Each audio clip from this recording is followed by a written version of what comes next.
Hello, good morning everyone. In my previous video, I talked about going to the Philippines at least 2, possibly even up to 3 times.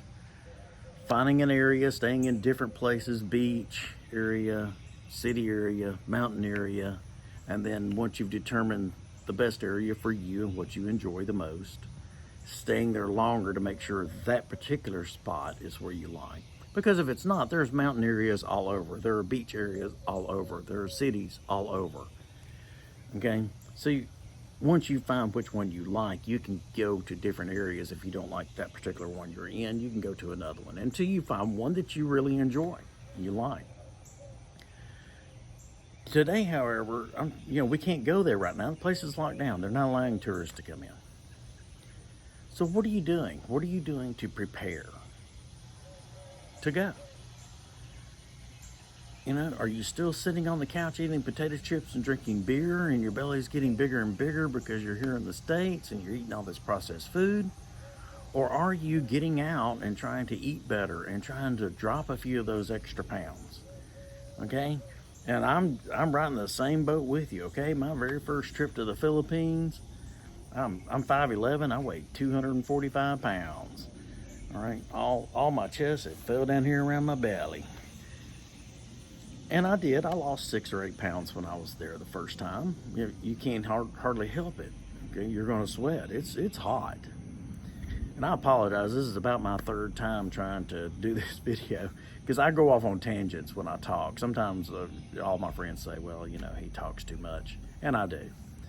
So I'm really trying to watch myself on these videos and limit how long I keep talking about something. But being prepared to go is what we can do right now. It's all we can do right now. Okay? Get yourself, a lot of people, and I'm in this exact same boat as well. I never really liked drinking plain water. Okay? I do now. I drink it quite a bit. But you're going to need that there. The heat, you're going to want to stay hydrated. Okay, and you're going to want to drink bottled water. It's sort of like the old joke about going to Mexico. Don't drink the water. You don't drink the water in the Philippines either. So make sure you're getting bottled water. Make sure you're used to drinking water and drink plenty of it. Okay, you're going to want to start walking. Everywhere you go around the Philippines is a walk. The taxi cab driver drops you off at Texas Joe's over in Subic Bay, and the BMA, I think is what it's called. I forget. You get dropped off at Texas Joe's, it's a short walk over to Pier 1, but it's a walk in a lot of heat. And, the worst thing I can think of would be have a beautiful Filipina by your side holding your hand, and you walk 10 steps, and your fat ass is ready to pass out or sit down on a bench somewhere or get a taxi cab to go 2 blocks down the road, okay? I just can't see that being a good situation, especially when you're here now and you're locked down and you can get out on the street in your subdivision. If your subdivision is not safe or you live in a city now, go find a park, okay? Go find a community college that has a track that'll let you walk around it. Walk. I'm walking 2 miles every day, okay? I'm preparing myself.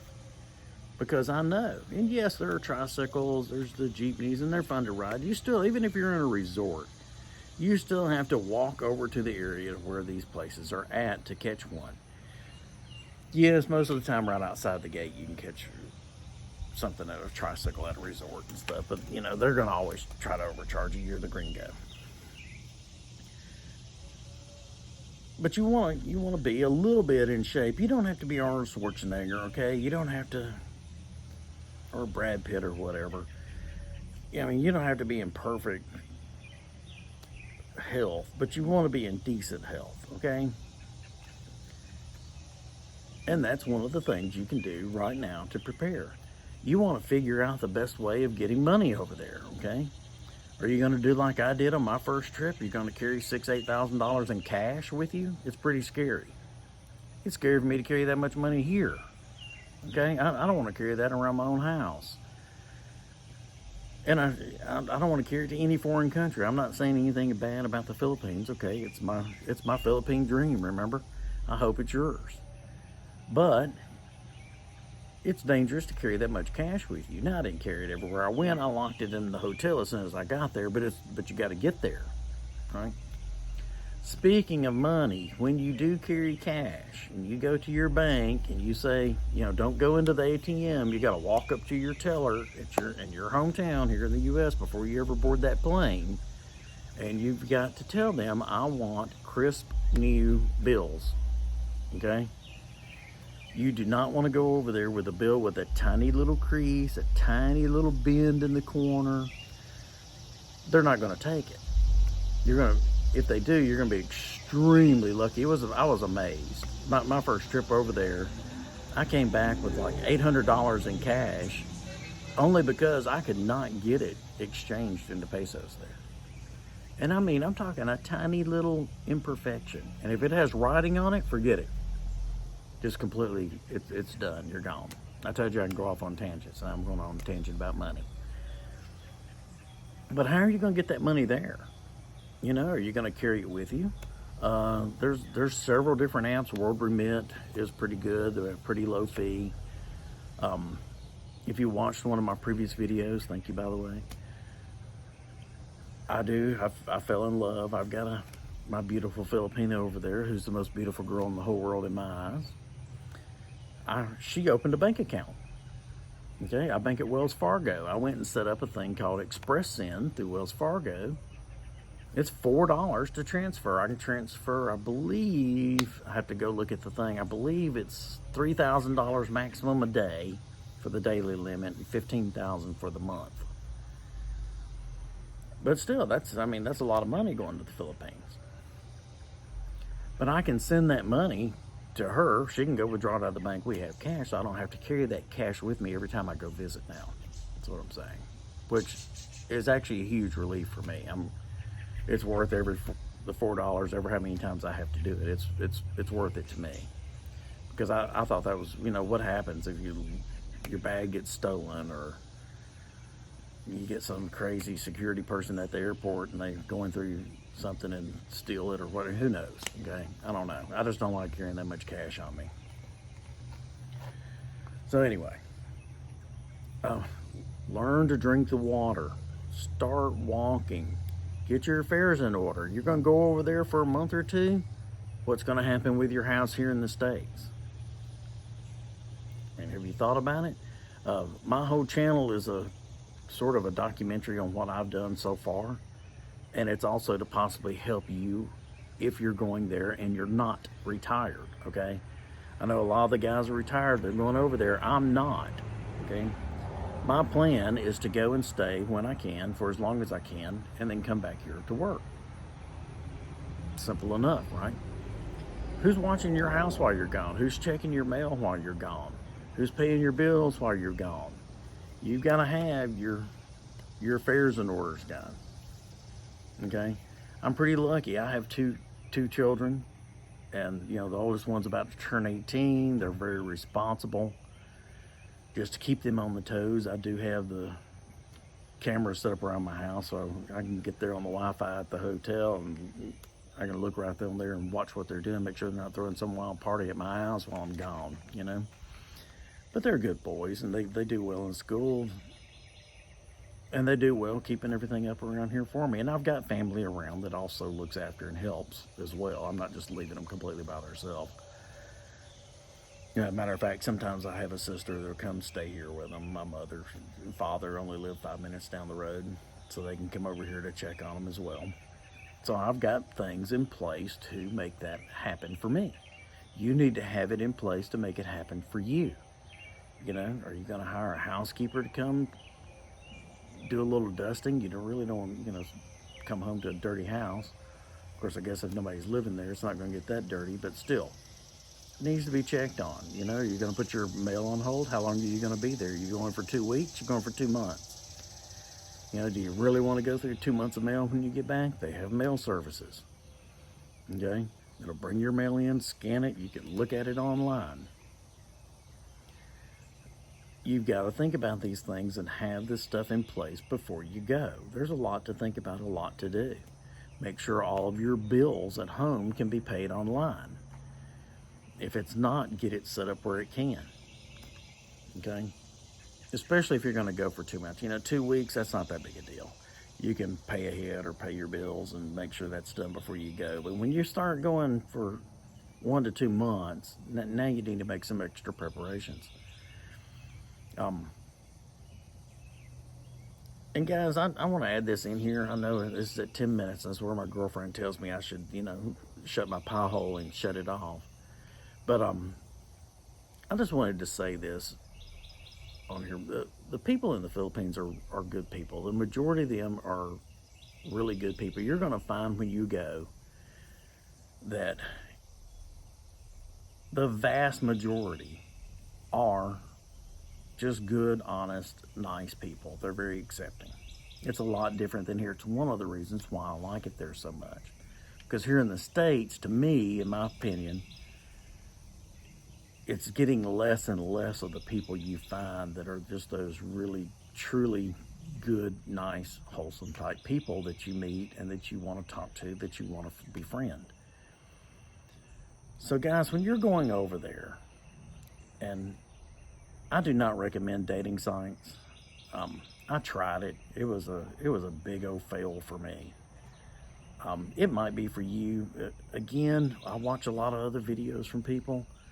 The majority of what I've seen from these dating sites right now is that they're full of these scammers. So, boy, it would be really hard to weed that out. Okay, it's going to be really hard to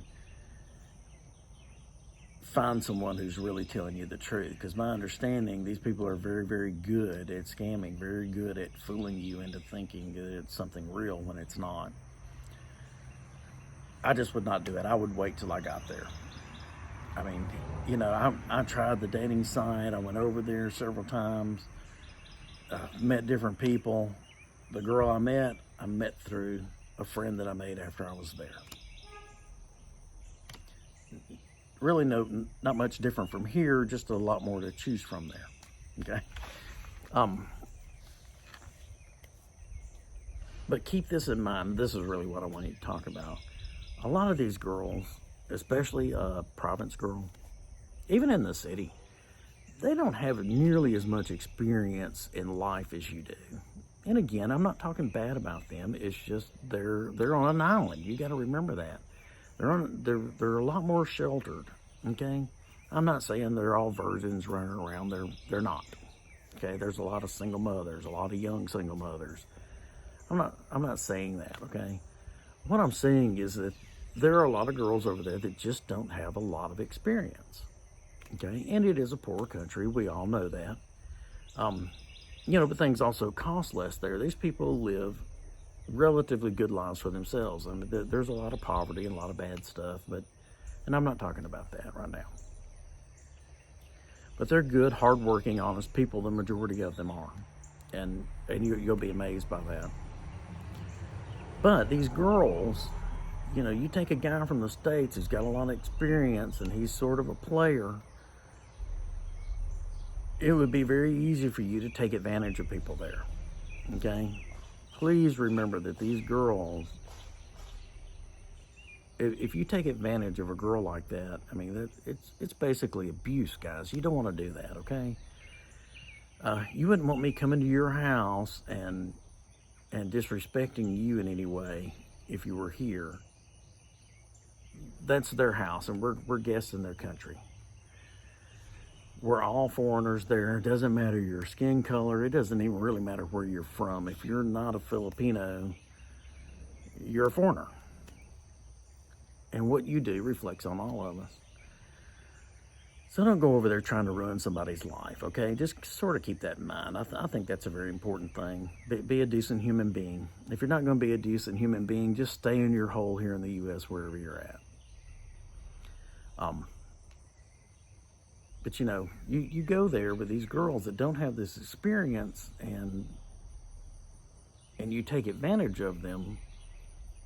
It's not like here. It's not that you're making them mad and they're gonna,